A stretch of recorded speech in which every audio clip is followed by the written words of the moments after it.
It's my pleasure to welcome all of our members and national members and family and friends who have joined us this evening for our speaker, Harry Fuller, who's going to give a great talk about birding from Bodega to Oregon and beyond. So before we get started with that, we have our normal set of announcements that we hope will keep people informed. I do my best to try to have our website updated with most of the information that I'll be talking about tonight, and or if you get email blasts or look at birding notes, most of this information comes to you. So the first announcement is to congratulate Tammy Saunders and Louisa Liu, who are education coordinators who are bringing our school presentations to schools in both Napa and Solano counties. So far, Tammy has presented up in Napa at Willow and McPherson Elementaries and has a couple of other schools online for the future. And Louisa just started her presentations at Mary Farmer Elementary in Benicia, and I heard they went very, very well. We actually have some amazing presentations where we used part of the structure from Alex Green, who was an intern many years back, and we've updated them and made them really, really amazing presentations for the kids. We have presentations on bird diversity, bird adaptations, feathers and flight, bird song, nesting, migration, and conservation. So we're encouraging members, if you have grandchildren or children in the age group of 7 to 14 or so, to be on the lookout for Tammy and Louisa's beginning bird walks in our communities. They're typically on Saturdays in our local parks. That's something we should go to. So I'm getting some feedback from some folks. Please remember to mute yourselves. I'm going to mute you if you're not muted. Actually, I didn't realize I had that much power, but it's getting so that this is a pretty advanced program that we're using here. There we go. So the next announcement is, in conjunction with our school group program, Tammy and Louisa are teaming up with Napa Wildlife Rescue, which is located out off from Cuttings Wharf Road. And they're actually bringing real birds and mammals into the classrooms, so kids have a firsthand look at birds up close and personal. Right now, the hawk, Maddie the hawk, is starting to get excited about spring and finding a mate. So she is not able to go into classrooms at this time, and I think they're going to bring mammals until she goes through the nesting process. We've continuing our weekly birding walks with Andrew Ford. He sent out a message to everyone that Saturday, March 5th is the trip to Lagoon Valley. What he meant was Saturday, March 12th. This coming Saturday is the trip to Lagoon Valley Park. They'll meet in the parking lot at 8 o'clock. So if you want to explore Lagoon Valley with Andrew, who's an amazing birder and naturalist, go to Lagoon Valley Park this Saturday at 8. We are also having our monthly field trips are on a roll. March 19th, we are taking a trip to Petaluma Wetlands, and this includes Schollenberger and Ellis Creek Parks. I believe the start time is 8 o'clock. And Andrew will be leading that trip. So our weekly walk will be combined with our monthly walk over in Petaluma at Schollenberger and Ellis Creek Parks and beyond. The same day, Tammy is leading a beginning bird walk for kids at Trancas Crossing Park here in Napa. So if you know any youngsters who would like to go birding with Tammy, she's a great naturalist too, and has a wonderful walk there at Trancas Crossing Park. Take it to the. So let's see, I'm gonna mute. Okay, so our next speaker series is Thursday, April the 14th. We always have our speaker on the second Tuesday of the month. And Annie Schmidt from Point Blue, who manages their Adele penguin ecological research in Antarctica is going to be the speaker. So be sure to not miss this one. It's going to be a stunning presentation on Antarctica. Tom Sliker, our vice president, is revving up the bluebird monitoring project that starts every spring and goes through to the early summer when bluebirds are nesting. If you are interested in helping to monitor bluebird boxes, please contact Tom Sliker. His email is it Benicia? SolanoBirder@gmail.com. I think that's right. Someone help me out, but I'm pretty sure it's on our website as well. You can reach Tom there. Then we have completed our climate research in February and monitored many sites throughout Napa and Solano. Our target species for the climate research is the white-breasted nuthatch. In some areas that I happened to survey, the nuthatches were out in typical numbers from previous years, and in a few places there were fewer this year. So let's hope climate change is not coming too fast to our area. So our spring newsletter is in the works, and you should be receiving a copy sometime next week. We have a number of different topics in the spring newsletter, including our Christmas bird count results from both the Benicia and Angwin Christmas bird counts, right up from the field trip to Merced National Wildlife Refuge, and also one from Marin's Las Galinas, written by Carol, and articles on spring migration, as well as on conservation advocacy. In the conservation advocacy article, there's information on updates on Highway 37, the progress there that they are making to try to improve Highway 37, both for rising sea levels and for birds and animals, and also for traffic flow. There's also an article, or part of the article is on Governor Newsom's 30 by 30 plan, which is the plan to set aside 30% of the remaining undeveloped land for parks and open space, particularly in communities, so that people have access to that open space for their well-being. And then there's a section on taming the city's impact on the night sky and supporting our migrating birds. So don't miss out on the newsletter. We're also have an announcement that this spring, we're bringing back our birding big day. We're going to have a big day on Saturday, May the 7th. This is really a fun opportunity to go out as an individual, as a team, with a friend, and to bird in Napa and Solano counties. We will make a part of it a competition to see who can find the most birds in Napa or Solano. And maybe we'll even pit Napa against Solano to see which county can dig up the most birds. And or if you're really an eager beaver, you can try to bird both counties and see how many birds you can come up with in our entire area. So join the fun. That's Saturday, May the 7th. We'll be having our birding big day, and it's going to be a lot of fun. It can be a fundraiser if you want to have your team or your individual bird list sponsored.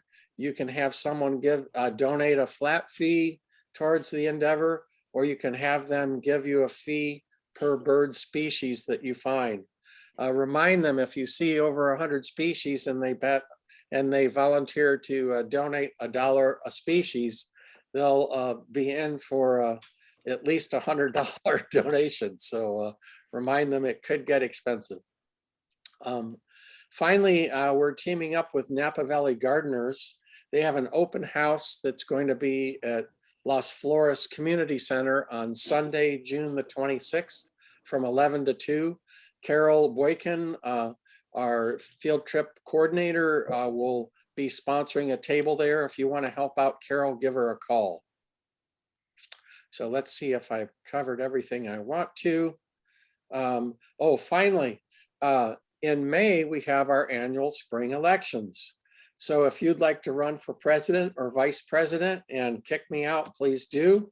We're hoping that we're going to get eager beavers that are going to be willing to replace Tom and I.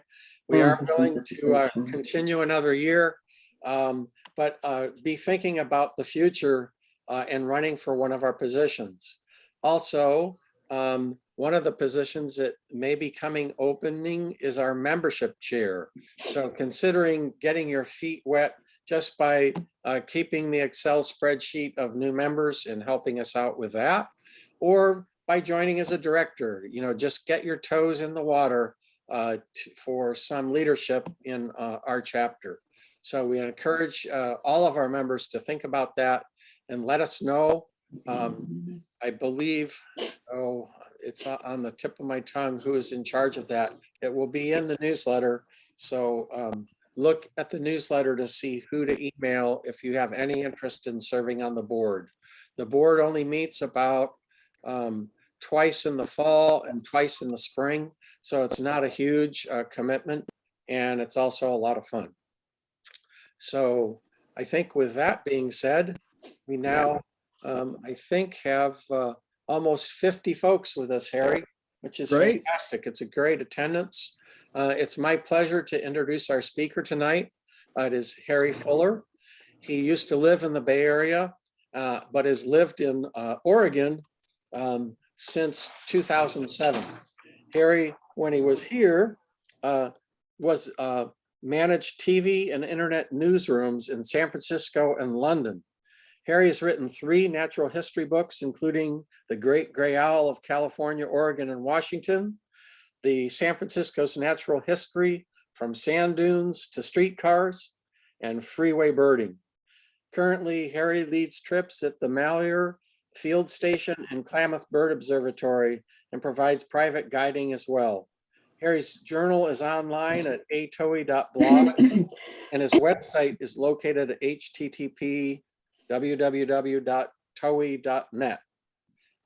What I thought was one of the most fun parts of what he sent us in his bio is that his most revered birding mentor is Rich Stallcup. Rich was a wonderful birder who lived and helped Point Blue to get started and passed away a few years back. But he was an amazing birder and a friend to all. So Harry, with that, we're going to let you take it away. Harry, one thing I'll note is our chat sometimes has questions that people come up with, or you can answer questions at the end of your talk, whichever works for you.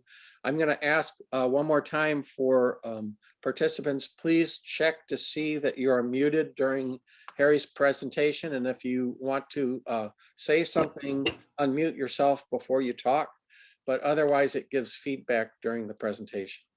Yeah, I think I'll save the chat for the end. How's Okay, that? that's perfect. But folks, if you have questions, write them in the chat and then we'll have them to ask Harry following his presentation. So with that, Harry, take it away. Okay, thank you very much. We'll start with Bodega Bay. I had the good fortune of being invited by a superb photographer who is a curious but mediocre and not terribly experienced birder to take him someplace along the coast in California last fall. And so I suggested that we do Bodega Bay, which happened to be a place he'd never been. He's lived most of his life in Oregon. And so I think he'd sort of heard of it, but he'd never been there. And I said, oh, well, I think you have something in store. We came in October early, so we were there before the big arrival of the Brant. But it was an incredibly active period, and we happened to be there for 3 days when it didn't rain at all. So we had some, I know you need the rain, but it was great to be out birding on sunny days. This guy here that's staring at you from the left-hand side of my screen was one of the snowy egrets that got very upset when we stopped the car and got out to take pictures of them. This guy was particularly, he was basically saying to Albert, if you don't get back in the car, I'm coming after you. He was very, very aggressive. And he was about 15 feet off the road. So he was taking a little bit of risk, but he didn't want us out in the shallow water where he was. So most of you know Bodega Bay, I'm sure. Albert travels with a drone. So this is a picture from way out over the ocean, looking at the bay from the open ocean. You see the inlet there with the two levees that run out so the boats can stay in the channel. We're looking at Doran Beach, straight in front of us, that little white line. And the north end of the bay is at the far side up there by the fog. There's a lot of wonderful things about Bodega. I think perhaps when it's not overrun with brant, the most amazing thing about Bodega is all the pelicans. And when we were there, both species were there, quite busy. They were either out feeding, flying around, or loafing on the beach. It was almost impossible to go anywhere away from the parking lots and the restaurants without running into a fairly good number of pelicans. Most of you probably know brown pelicans are divers, unlike their bigger cousins. And there was a flock that probably, if they'd all been together at one time, there would be at least 300 brown pelicans in and around the bay every time we were there. And we were there at various times over 3 days, different times of the day. I'm sure many of you know, but I'll point it out anyway, that what you've got is different age groups here. It takes pelicans 3 years to mature. So the ones that have a little bit of white underneath and are dark on the face and dark on the back are first-year birds. And by the time they're breeding age, they have a white face and dark bellies. So they go from dark face, white belly to white face, dark belly. And it takes them about 3 years to do that. When they're in full breeding plumage, of course, yellow starts to appear on the face, but this was October. So there's no breeding plumage here, but you can see the two mature birds sitting in the water. And this was a thrill every time we saw it. It's not very many places and not very many times where you can find brown and white pelicans loafing together on the beach. And at this particular time, this was a beach where there are almost always white pelicans. And about half the time when we'd go by it, there would be brown pelicans there as well. Sometimes they were only a couple feet apart. And of course, there's plenty of gulls and there were shorebirds running around as well. But it's fascinating. There are very few places in the Western United States where you can find these two species commonly together because their habitat and fishing requirements are quite different. As I'm sure most of you know, white pelicans need fairly calm water. They fish like trawlers. They can't dive. They're way too big, too heavy, too muscular to be able to dive the way the brown pelicans do. So they form usually little groups, sometimes a big circle if they've got a school of fish, and they surround it and they use their huge beaks like fishermen use seining nets. And then the brown pelicans, of course, will chase schools across the surface and dive from a fairly high altitude, sometimes 30, 40 feet up, and go beak first into the water. So they can catch fish that are deeper than the white pelicans, which can only catch stuff in about the first 2 to 3 feet of water. And here's a little group on the left of white pelicans trawling across the bay. It was fairly calm every day we were there, so it was perfect for the white pelicans. They can't deal with 6-foot waves the way a brown pelican can. Brown pelicans can go 20, 30 miles offshore and fish in pretty high surf if they can find a school of fish. But white pelicans usually stay in estuaries, bays, even fresh water because they can't deal with high waves. So they need in a place where the water is pretty calm so they can use their trawling method to catch fish. This is a first-year bird on the right. He's just starting to take off. And you can barely see down under his legs that his belly and nether regions are still white. So this is a bird that would have been born last spring in Southern California or Mexico. We saw shorebirds everywhere. There was, one of the great things about Bodega Bay, if you're a shorebird, you got your pick. You got some rocky shoreline, you got your mud flats, you got your sandy beach at Doran. You can mix and match. You can drive, you can fly around the bay and pick your parking place. If you're looking for mud with a little bit of water, which is what the godwits in these two pictures were looking for, with their long beak, they can deal with up to 2 to 3 inches of water without it getting into their nostrils and still probe down into the mud. Of course, that gray bird on the left is a willet, and he can't deal with quite as much water, but they're quite commonly seen together. They're also sometimes on the sandy beach, but this particular day, the tide, at this moment, the tide was fairly far out. So they were in very shallow water that when the tide is in is probably 2 to 3 feet under the surface. So they were getting at stuff that is only available when the tide is out. And of course, being shorebirds and having millions of years of evolution, they knew that. So they were in these areas where just 3 or 4 hours later, the water would have been a foot deep and they would have been forced to go feed somewhere else. There on the left, you see a willet coming in with his giveaway wing plumage, landing right next to the godwits, who are both feeding and preening. And we saw huge flocks of avocets and stilts.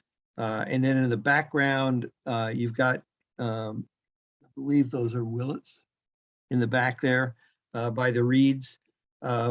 And sometimes the stilts would be very busy. We saw them when the tide was way out.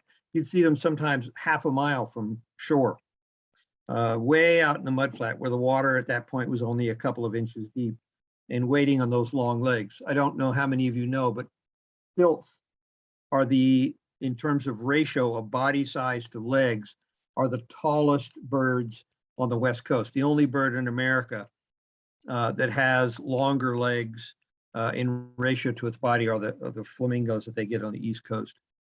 So it's the longest legged bird if you do a ratio of leg to body. They and the avocets, of course, are close cousins. The stilt tends to pluck things off the surface or grab things out of the mud. The avocet is much more of a filter feeder. So it's much more like a baleen whale or a shoveler. They'll run their beak back and forth in the water, grab stuff off the surface, often with a lot of water. Then they'll use their tongue to push the water out, and they swallow the stuff that they've got inside it's solid. So they have a whole very different way. They're sort of sweeping like a broom across the surface. Very different from any other shorebird that we have in North America. This is one of our all-time favorite pictures. On the left, it's one of the local snowy plovers. There were about 25 to 30 of them running around on the sandy beach at Doran State Park. They've got the typical short beak and big eye of all the members of the plover family, from the black-bellied and the killdeer all the way down to these guys. And then on the right is a sanderling. And he was part of a pretty big flock of sanderlings. There were probably 60 or 70 of them in that section of beach. And as most of you know, they come down from the Arctic. So these guys don't spend a lot of time together except in the fall and winter because they breed in completely different habitats. And it was really interesting. The plovers, the snowy plovers struck me as being a lot like siskins. They have to be in a group. They want to be together, but they're not very nice to each other. They chase each other. They jab at each other. There was a lot of sort of aggressive looking behavior. I didn't see anybody hit anybody, but there was a lot of chasing and running away. And this little guy had found a little footprint where he could get down out of the wind. It was fairly windy that day. And while we're watching, this sanderling, about twice his size, decided that was a good place. So they came in and they cuddled it down together in that footprint, and they were there for at least 20 minutes. And this was one of the best pictures. So this is a sort of interspecies sharing of body warmth and space. And the sanderling, even though he's twice as big, had no aggressive feelings toward the snowy plover, so they could settle down and get a good rest out of the wind. And there were other plovers there as well. There's a snowy plover again on the left. And then the guy with the dark ring all around his throat, of course, is a semi-palmated plover.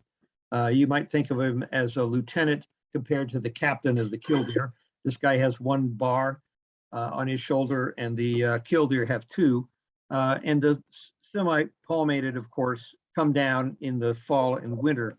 And again, they breed much further north. We saw a couple of large flocks of turnstones. This was, again, about the time when the tide was about as far out as it was going to get. So they were getting onto rocks that are usually under the surface for probably 18 out of 24 hours. So there's all kinds of stuff in the seaweed, on the rocks, in the, and around the sand and the mud around the rocks. So they were getting access to the stuff that much of the time is covered up with way too much water for them to get at.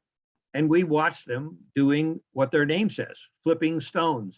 And they also would flip seaweed. And we'd see little sand fleas and things like that trying to get away, and they would grab them sometimes mid-air. They would flip over a bit of seaweed, and the small invertebrates would try to escape, and they would sometimes grab them while they were mid-air, jumping and trying to get away from the turnstones. We did not see a ruddy in the flock at any time, although I'm sure there was at least one or two around. Here's why he's getting ready to leap down. There was a small sandworm down below. We saw it crawl under a piece of seaweed, and he saw it too. And after this picture was taken, within about 3 seconds, he was down there flipping the seaweed and grabbed the worm. But he's very intent. And we were very close. It was interesting. These guys didn't seem to care at all, completely unlike the angry snowy egret. We got within 8-10 feet of these guys, and they were so busy and so intent. As long as we didn't get any closer than that, they could care less. They didn't run away. They didn't even pay attention to us. It was like we were completely irrelevant in their world at that moment. This is a mixed flock of shorebirds. There's least sandpipers, western sandpipers. I thought I saw some dunlin in here, but I'm not sure. But there are certainly at least 2 species of sandpipers in here. And it was pretty typical of some of the big flocks we saw. This was out quite a ways out in the bay as the tide was coming in, and the birds were readjusting where they were feeding. As places where they had been got covered up, they had to fly off and find some place where there was no water yet, or where it was still very shallow. And if you watch these birds, you'll notice the least sandpipers almost never wade into the water. They're usually right at the edge. The western sandpiper, with its longer legs, longer beak, can actually deal with up to an inch of water in most cases. But the least sandpiper tends to stay above the water line. So when the tide comes in, the least sandpipers are almost the first to have to go relocate. This is the guy, this is the angry snowy. He was also very, very sure to make sure all his feathers were perfect. We saw him preening almost as much as he spent time feeding as he was moving along the shore. Oyster catchers, we saw them in a number of places. Obviously, most of the time, they were either in flight or they were on rocks. We think of them as a rock piper, a bird that tends to find food below the tide line when the water drops down, and they use that big beak of theirs, which is part meat cleaver and part nutcracker, as a way to pull the shellfish off the rocks, crush it, and then get the flesh out of the inside. But then we saw this guy. He was in about 5 inches of water, wading along very slowly. And as we watched him, we realized what he was doing. He was using his toes. He was feeling in the mud for something that felt like food. And every once in a while you'd see him stop. His head would go back. All of a sudden he'd throw his beak down, and he'd come back every time with a shellfish. Every time he threw his beak in the water, he had located something with one of his feet that he knew was edible. And he did this at least 6 times while we watched him. In water, I'd never seen these guys wade. He was wading in water like a heron or an egret. It was amazing to see. So I don't know whether this is a widespread behavior of black oyster catchers. I've tried to read a little bit about it, and I couldn't find any easy example of anybody observing this before, but we saw it very clearly. We saw it happen repeatedly with this one individual. He was by himself. There was not another oyster catcher within 300 yards of him in any direction. So I don't know whether this is a genius oyster catcher, whether he's learned this from his parents, whether it's common at Bodega Bay. If any of you ever see it happen, I'd love to hear about it. And he was clearly being very successful at feeling with his toes and grabbing with his long orange tweezers. We're going to now move up the valley. The oyster catcher was sort of the pride. He and the cuddling shorebirds were the pride of our trip. If you move up, I'm going to assume that everybody there in your area is pretty familiar with the Sacramento Valley between Redding and as far south as you want to go, and what's there in the winter and what's there in the summer. But I'm going to talk about some of the little stuff. We lived in Ashland for a while, so I'm going to talk about some of the stuff at the further north end of I-5 in Northern California and down into and up into Southern Oregon. Hedge Creek Falls is a small park on the north edge of Dunsmuir, which is the last town you drive through before you get to Mount Shasta as you're going north. And it has dippers, and it's a very steep walk, but it's only about 150 yards from I-5. And you can walk down, and your chance of seeing dippers there is quite good. Another place to look for dippers, if you're as a dipperholic like I am, I love watching these birds. And if you want to know more about them, I recommend you go online and Google water ouzel John Muir. When he was in Yosemite one winter, just about the only live animals he saw on snowy days were the dippers in the river singing when it was 20 degrees.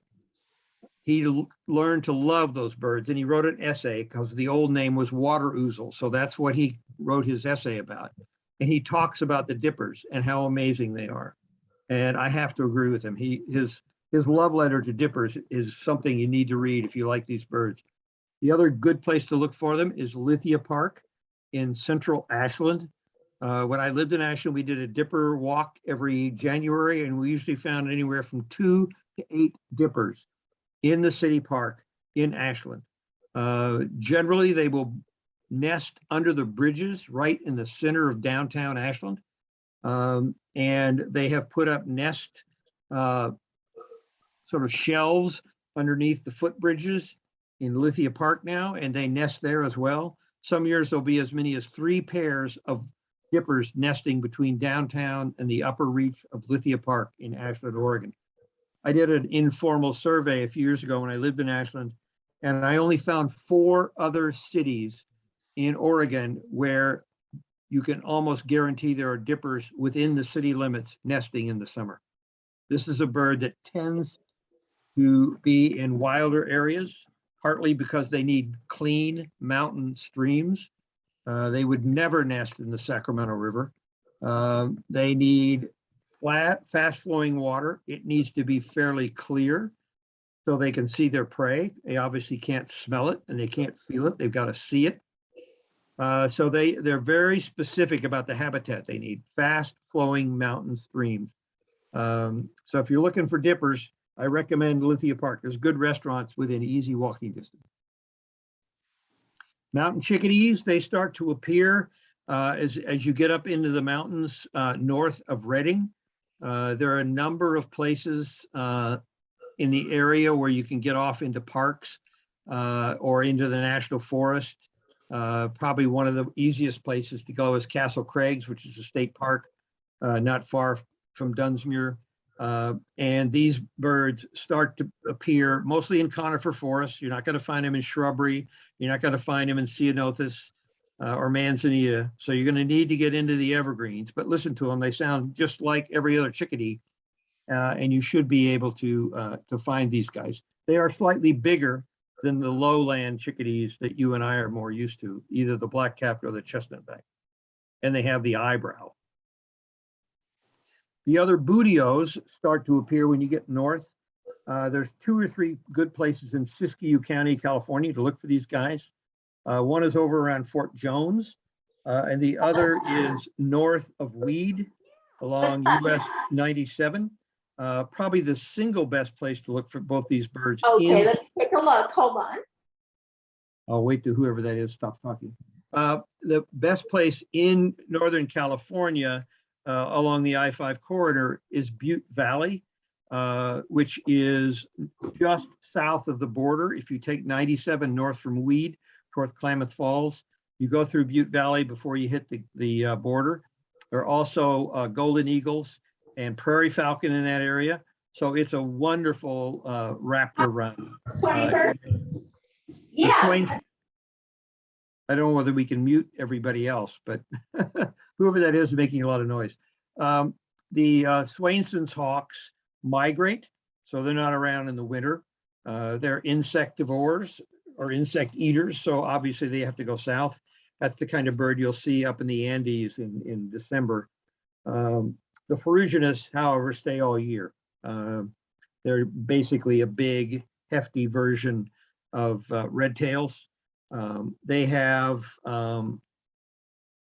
big gape. If you see this one on the right, that's a ferruginous looking right at you. And see how far back the mouth goes. It goes back behind the eyes. That's because they catch prey about twice the size of what a red tail can deal with, and they often will swallow them whole. So they need a really big mouth. They've got much longer wings and heavier legs than a red tail. So they're built for bigger, heftier prey. There are a few in the Sacramento Valley, but to be sure you're going to find them, you need to get further north. On the right, we'll talk about that first. This is what Lake Shasta looks like now. I don't know how long it's been since you've been up I-5, but Lake Shasta now is as low as it was since it first filled up after the dam was built. And if there's not a lot more snow and not a lot more rain, Lake Shasta is going to continue to be quite dry, as are most of the reservoirs in Northern California and Southern Oregon. We've had pretty normal rain up here in the Willamette Valley, but until you get to Eugene, Oregon, the southern part of Oregon below Eugene is still in drought conditions, and many of the reservoirs are quite dry. This guy on the left, I hope you know who he is. That's a great gray owl. You will not find him in Siskiyou County. When I was working on my book about the great gray owls, I could not find a single record of great gray owl even being seen in Siskiyou County, which is really bizarre because I was living in Ashland at the time, and we knew that there were great gray owls nesting within a few miles of the border in the Cascades just north of Siskiyou County. But the habitat changes just about where the county line is, and it goes from forest with wet meadows that drain quite nicely in the summer because it's volcanic ash. It's not real soil yet. It hasn't been there very long. The Cascades are new volcanic mountains, so they drain really quickly because the plants haven't had eons to build up real soil like they have in the Sierra and in the Siskiyous to the west. So they get a lot of water, but it drains in a hurry. So the meadows tend to not produce willow thickets and manzanita and things like that, forbs and grasses. And that's what these guys need. They can't hunt through brush. They can't hunt through a thick forest because they've got a 5-foot wingspan. They need open meadows where they can crush their prey on the ground. So they need to be able to get to the ground, bang through the forbs or the grasses or whatever's there, and grab the small mammals that they eat. They eat very tiny prey. An adult great gray owl has to feed 4 times a day. If it's a male and a female with 2 young, the male's catching 16 rodents and shrews per day. And he may occasionally get a lizard or a junco, but 95% of what they eat are small mammals, always caught on the ground. So he needs an open meadow that's wet enough to have good food for the rodents, but dry enough that it doesn't fill up with brush. So there's only a few places in the Cascades that fit that. When you go west into the Siskiyous, where the soil is 8 feet deep, everything is covered with manzanita. So they can't possibly live there. So the great gray owl has very specific habitat needs, which is why its population here in the West is so spotty and so concentrated in certain places. They did a study of the great gray owl in Yosemite, the Yosemite Conservancy, and they mapped every known location for a nest, a sighting, a banding, a photo over the last 40 years, and they figured that 8% of Yosemite is great gray owl habitat. The rest of it is a owl desert. These guys are very specific about their habitat requirements. And I would say that if you live in the Bay Area, the single best place to go look for great gray owls is east of Ashland, Oregon, in the Cascades. When I lived there and I saw one, a friend of mine, in fact, from Sonoma, who had also retired to Ashland, took me up and showed me a female on a nest. And I thought, oh, I'm going to see these guys all the time. This is great. I've always wanted to see them, and now I'll see them a lot. I didn't see them for 5 years. I had to study where they are. I had to take really careful assessment of where people said they saw them, where they saw them more than once. And finally, the photographer who worked with me on the book and I realized that there are only specific small, wet meadows where these guys will hunt in the open. Otherwise, they're in the forest. They don't go into big meadows. You're not going to see them out with a harrier, a quarter of a mile from the nearest tree. You're going to see them in narrow little pocket meadows where there's posts, stumps, or trees right around the edge, because they like to perch 20 to 30 feet off the ground and then listen and watch before they go out to try to catch something. So they're very, very specific about the kind of habitat they can live in and the kind of habitat where you'll see them hunting. So if you decide you want to go see a great gray owl in Southern Oregon, send me an email. I'll get you in touch with, there's now a little coterie in Ashland and Medford of owl nuts who spend much of their spare time tracking these birds, where they're nesting. The local Audubon Society put up about 30 platforms. Many of them are on private land, but some in the National Forest and BLM land. And so these birds are doing quite well in that part of Oregon. We estimate there's probably more great gray owls in Jackson County than the entire state of California, where they're endangered. Lewis's woodpecker. There's a really good spot in the spring for Lewis's woodpecker. It's the last rest area on I-5 as you're going north. It's called the Collier Rest Area. It's along the Klamath River. You can park in the parking lot and walk to the far end, and there's a oak thicket. And if you find one of the maintenance people, have them give you permission to go into where their maintenance yard, because that's where most of the trees are. And there's a colony of Lewis's woodpeckers there. I even got a chance to take Sandy Comito there when he was doing a big year for his camera, 10 or 15 years after he set the record for the most species in a year. He happened to be birding in Southern Oregon, and a friend of his called me up and said, hey, take Sandy out. He got a list of birds. So I met him at the motel next morning, and one of his birds was Lewis's woodpecker.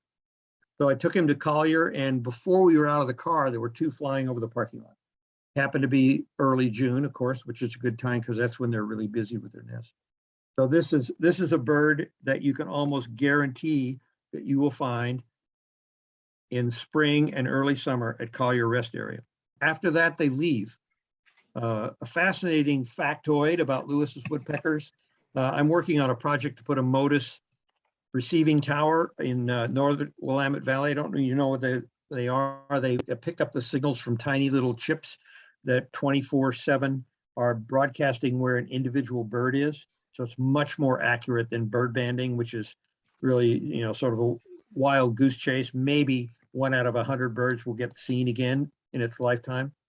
But these are little chips they attach to the bird, and the Modus station within 10 or 12 miles can pick it up and will track it the whole time it's within range.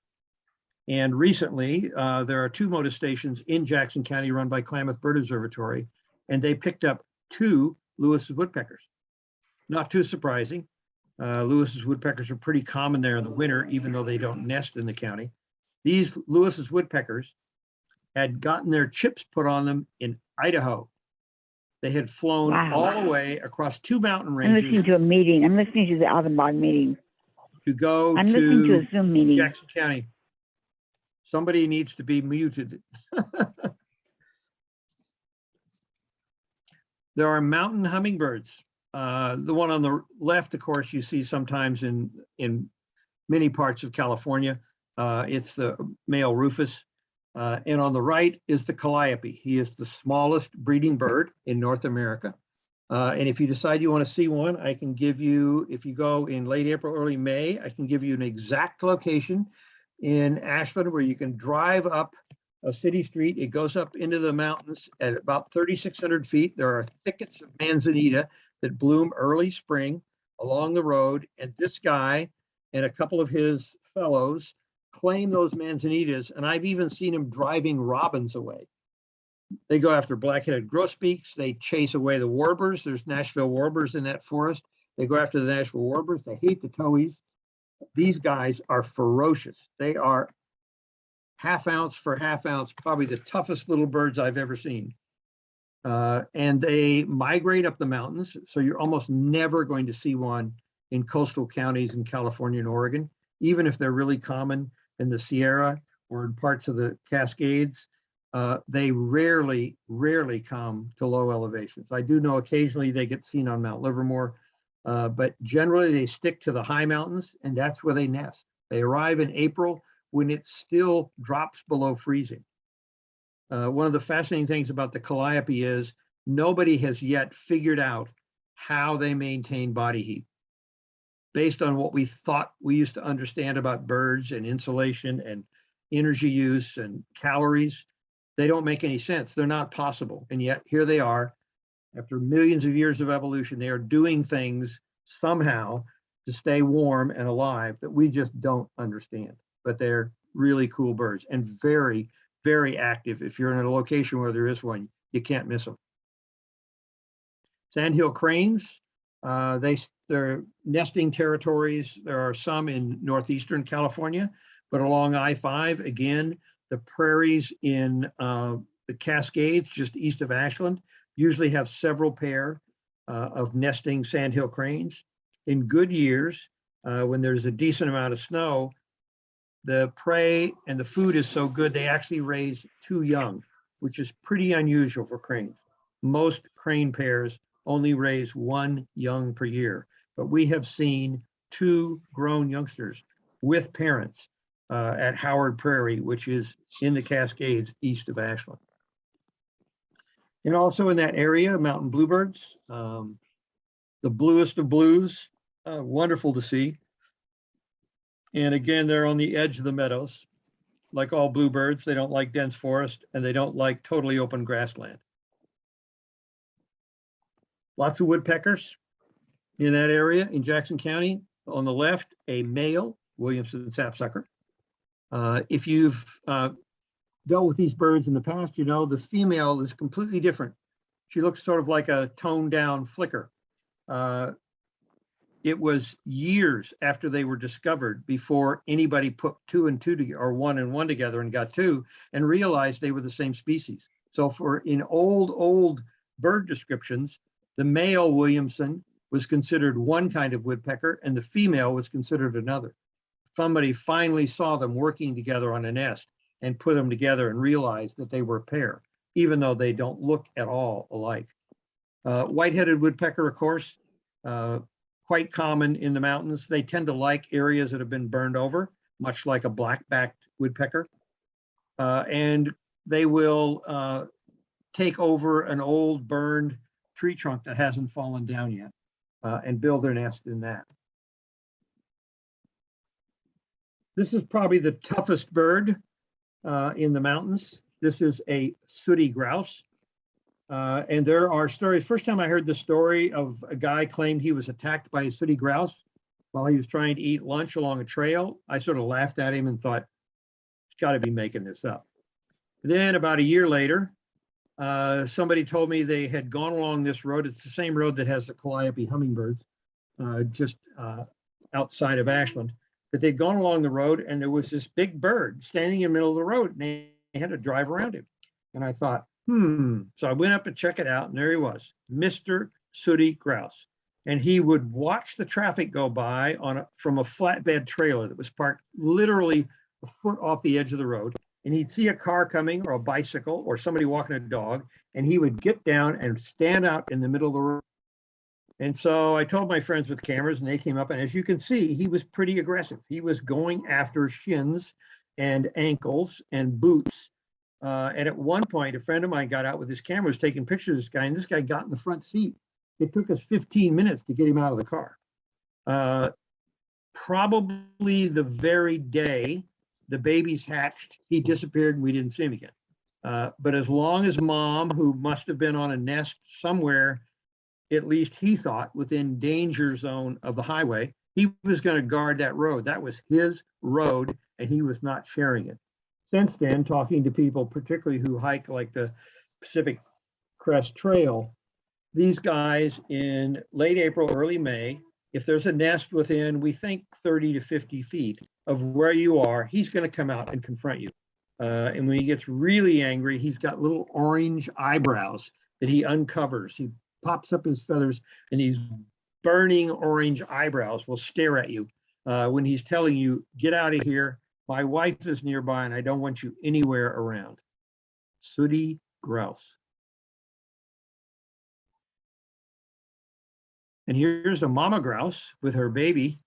I took this picture on the road up Mount Shasta at about 6,500 feet, and it was late June.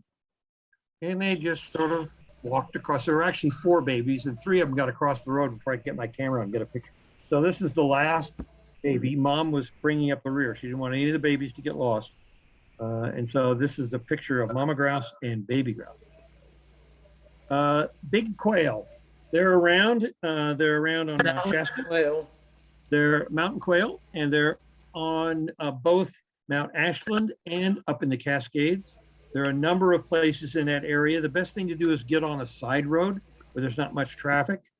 If you listen to their call on Merlin or anything else, it's just a single note. It's a high, harsh, oh, like that. And you'll hear that call sometimes from, you think, pretty close. But actually seeing them can be really difficult because they don't even get up on a rock sometimes when they're calling. I've literally gone up in the mountains and played back that song and had them answer me for 20 minutes and never see them. So the best thing you can do is spend time on side roads very slowly. Actually, the best time to look for them is late summer when mom, dad, and all the kids are running along the road. Trying to find them in spring, the male may be calling, but the female is hiding and there are no babies yet. But in late summer, there may be a gang, sometimes 20 or 30 of them, several males, 2 or 3 females, and all the kids. And they'll be on quiet side roads, feeding right along the edge of the road. So if you're moving slowly and don't make a lot of noise, you can see them, sometimes just parking. One time I had a group, there were 4 or 5 cars in our group, and one of the cars got lost. So I left 2 carloads of birders parked in a side road. We were at about 4,000 feet. I said, we'll be back. I go get the other car. I think it turned the wrong way. While I was gone retrieving the other car, these people sat in their car and watched this covey of quail on the right cross the road and go into the weeds. So they got perfect view of an entire covey of quail while I was running up and down the highway looking for the people who were lost. So sitting in your car waiting, if you're in the right kind of habitat, what they like are really dense, brushy hillsides. They don't like grassland and they stay out of the deep forest. But if you're in a place where there's deep thickets of manzanita or ceanothus or stunted trees, one of the areas in the Cascades has really stunted oak trees that can't get more than 10 or 12 feet high because there's almost no soil, but they're so thick. They're basically an oak thicket. And the mountain quail love that kind of habitat.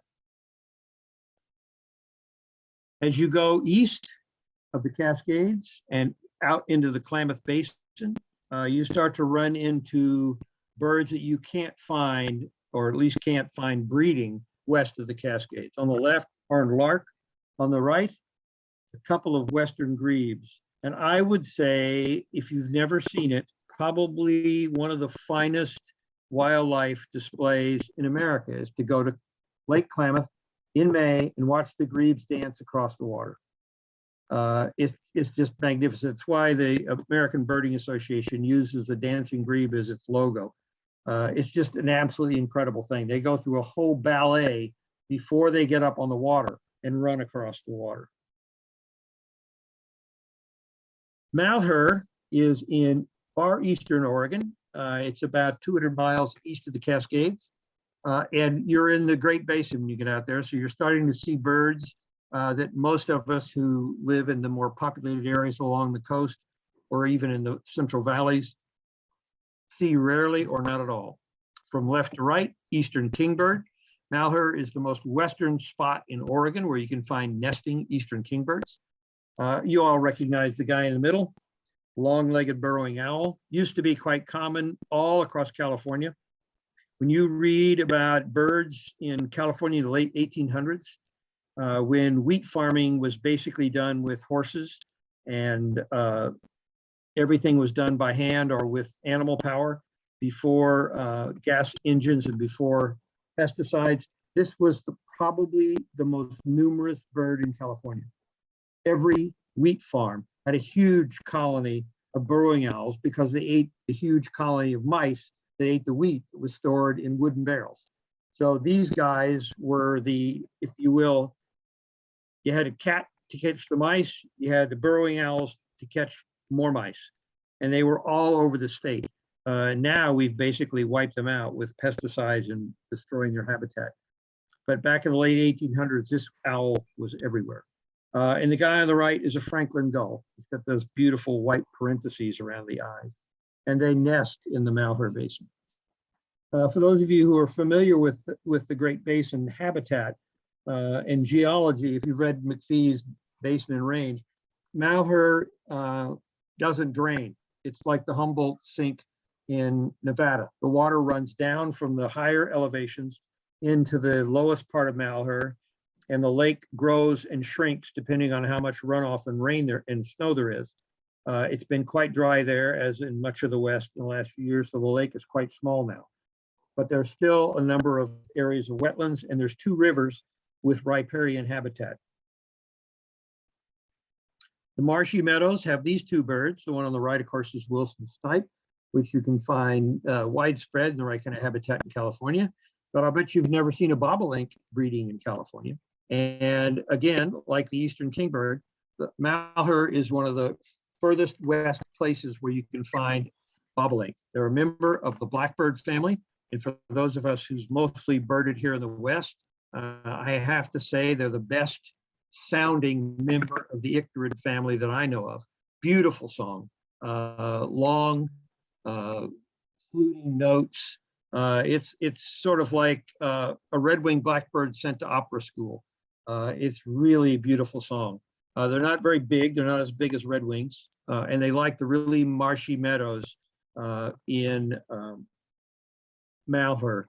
And again, this is a bird like the black-headed grosbeak and like the Williamson sapsucker. The male and the female look very different. This is the male, that pale golden crown on the back of his head. The female looks like a female black-headed grosbeak, like a big sort of orangey sparrow. Some other interesting things you can find there. There are swans and pronghorn, who are, for those of you who don't know, they're a unique mammal. They have no near cousins. They're the fastest running creature in North America. They evolved that speed back in the old days when we had cheetahs. The cheetahs died out, and now there's nothing that can come close to catching a pronghorn in North America. They cannot jump, however. So in Eastern Oregon, if you're trying to protect pronghorn, you want to put the bottom rung of barbed wire up at least 18 inches. They'll be going along at 40, 50 miles an hour. If they see the fence in time, they can slide under it, but they cannot jump over it. They are not related to deer. This is one of my favorite creatures out there.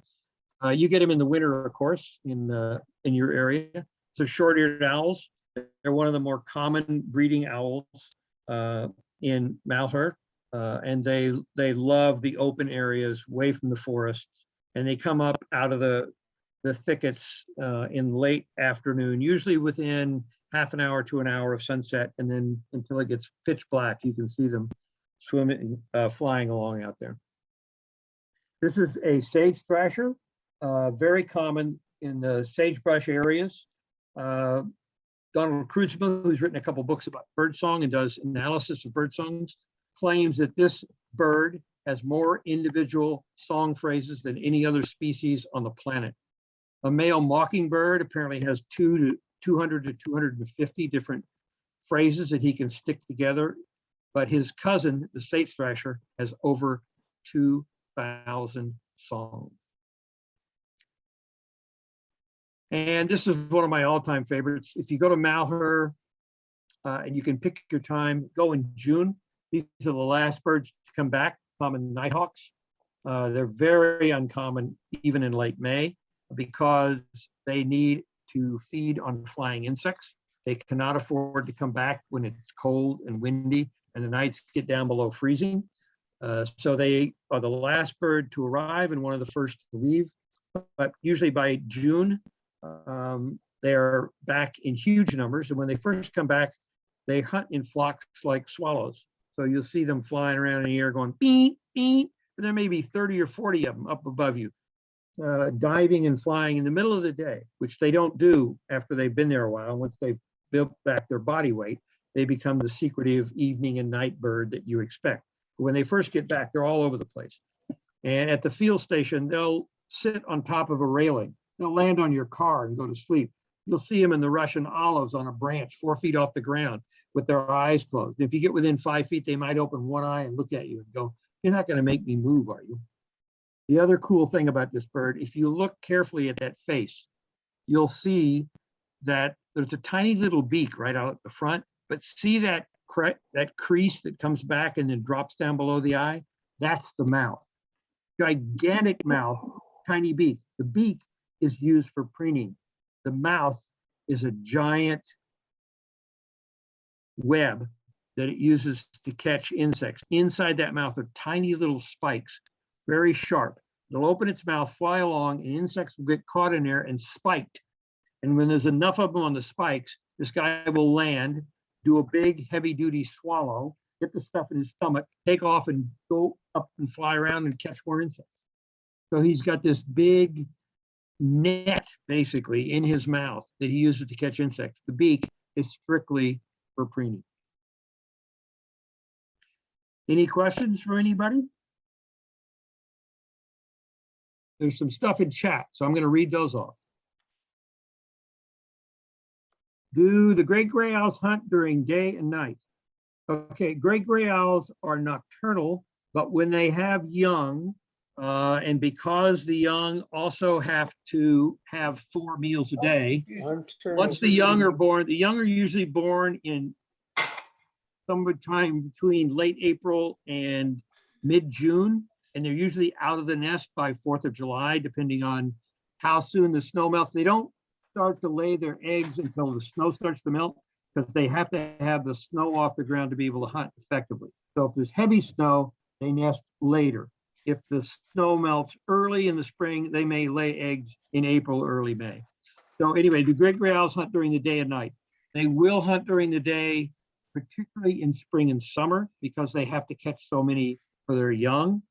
The first time I saw a great gray owl where we tracked it back and found the nest, I saw him hunting it nude on May 5th in the middle of a small meadow that was just designed for great gray owls. Had a little spring that ran through it, had some fence posts, had a couple of fallen logs, 2 broken off aspen trees where he could sit in the top about 15 feet off the ground. And it was just designed for great gray owls. And he was out hunting right in the middle of the day. In the fall and winter, they tend to hunt only at night because by that time they're just feeding themselves, and the young have learned to do their own feeding.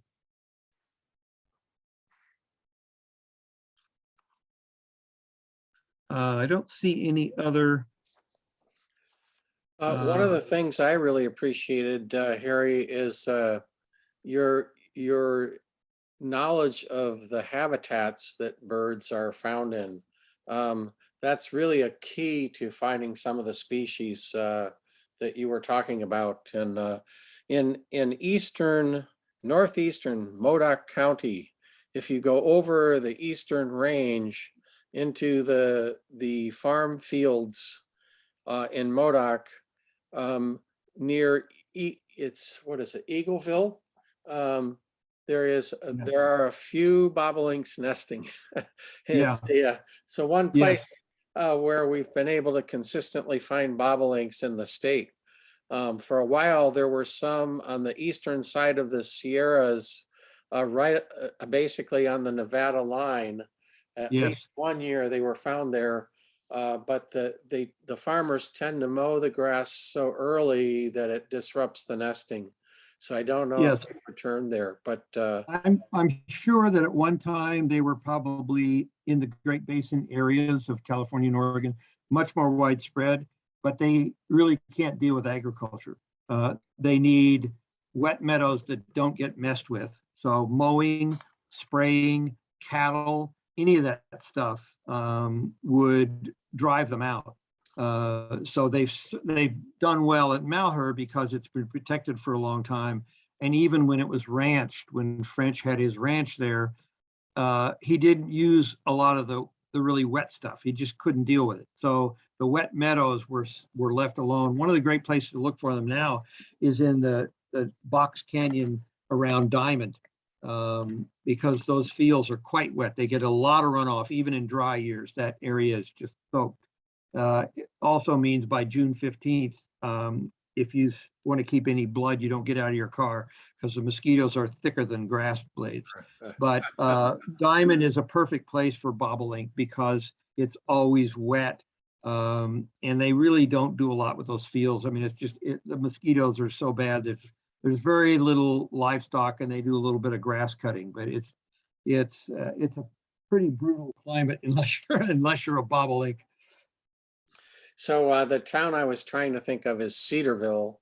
That's on the eastern side of the mountains in Modoc County.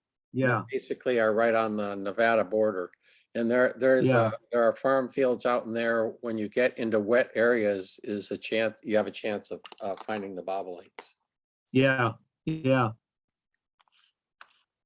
Other questions? I enjoyed what you said about the dippers. Oh, They're dippers, really an incredible bird, and they are. yeah, look forward to reading. I think a long time ago I read what John Muir had to say, but it's been a while, so I've got to revisit that.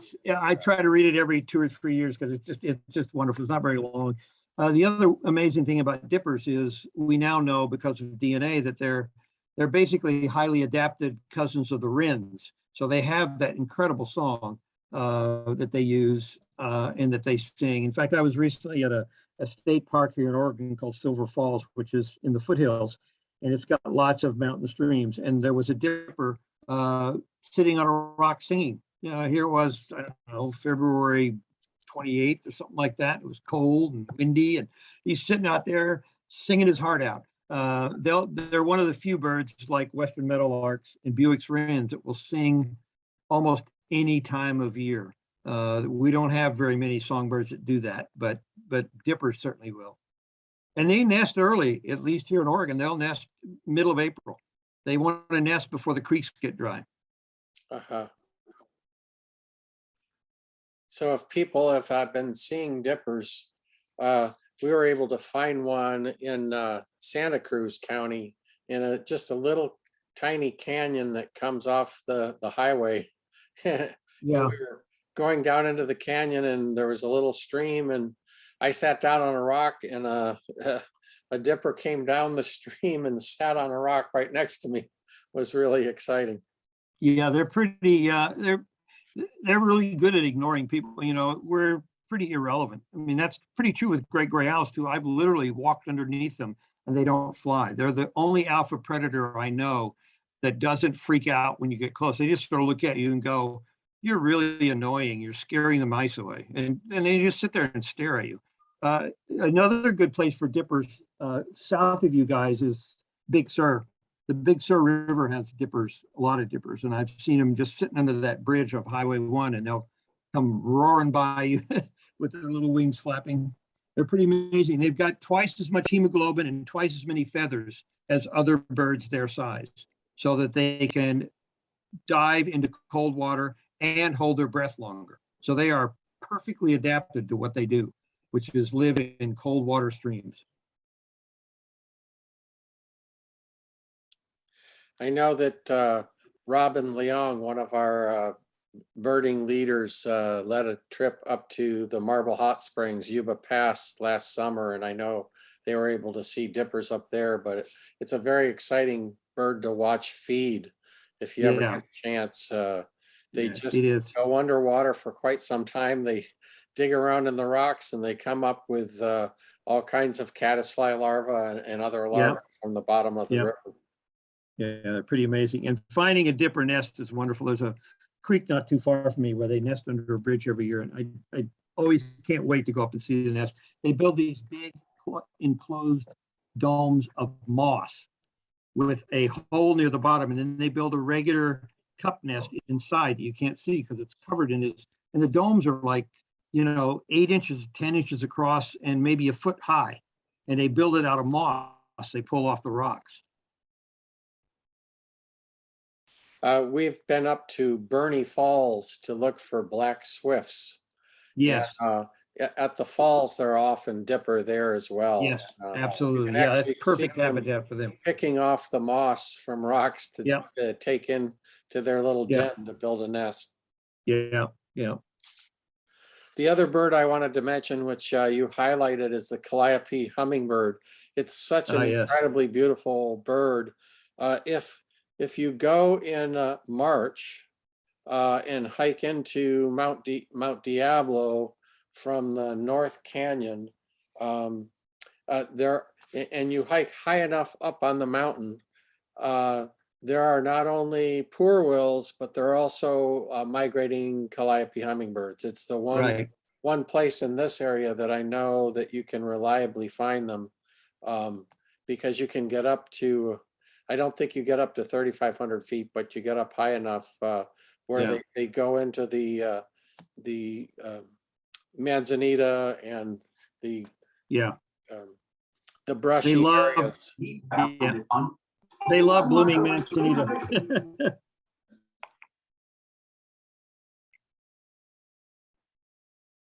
Any other questions for Harry before we sign off for the evening? It was a really wonderful talk. You're welcome. Well, all I can say is I do 3 field trips a year at Mount Hero Field Station. If you're interested, We check can't, it out or send me an email. And even if you just want to go on your own, I'd be more than happy to give you advice on when and where. If I manage to get one more book written, it's going to be Birding Harney County, based on Malheur and the stuff around it, because it's a pretty amazing place in terms of the bird density and the variety out there is incredible. I meant to mention one other bird that's very exciting to me, and that's the sooty grouse. Oh yeah, I haven't seen that many sooty grouse.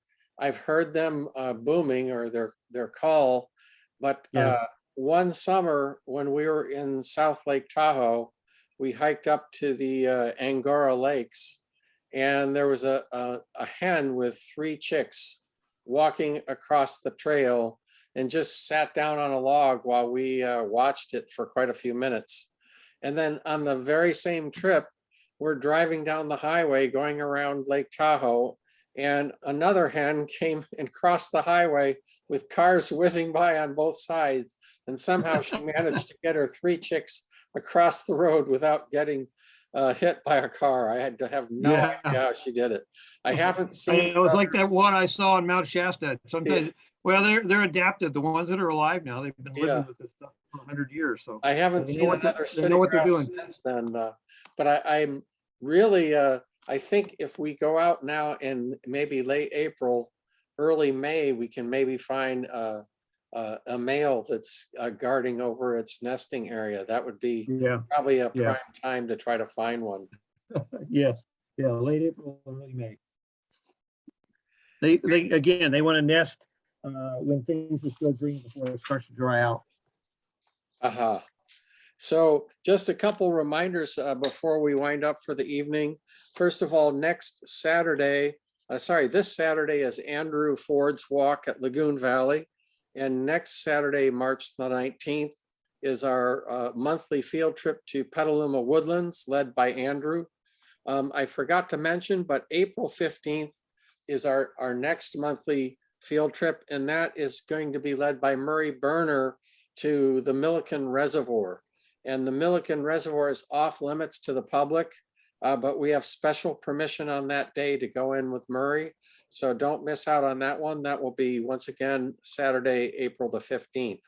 So be looking for our newsletter. Check out our website because we have a lot of announcements there. And please plan to help us out on our birding big day on Saturday, May 7th. Either go out with a friend, a partner, a team, and enjoy a birding big day on Saturday, May the 7th. It's when migration is really going strong, and it's a great time to try to see different species in our area. So don't miss out on that wonderful event. Thank you so much, Harry. That was a very informative talk. The chat is filled with thank yous for such a wonderful presentation. We had at least 58 to 60 people that signed in at one time or another. And Wow. And we have recorded it, so we will post it on our website sometime tomorrow. Okay. For people who missed it. So Good. Yeah, send me the link and I'll put it on my blog. Perfect. And we have posted Harry's website in the chat. So if you missed it, find that in the chat, and then you can go see his website and his blog. So anything else for the good of the order before we sign off? I want to thank Barbara Navalonic for putting all of our speakers together this year. Barbara, you've done a fantastic job. We've had just a great assortment of speakers, and we've learned so much from them. So thank you for your hard work there. And thank you, Harry. Enjoyed your talk so much. Yeah. Inspiring, going to Oregon here. Yeah, really. I think that might be the next place we go visit. Well, great. Well, thanks, everyone. Appreciate your attendance and listening to this very informative talk. Thank you, Harry, very much, and we'll be in touch. Okay. Hi, Carol. Good evening now. Good night. Oh, I see Diane Lay there. Diane, give me a call when you get a chance. Thank you. Take care, everyone.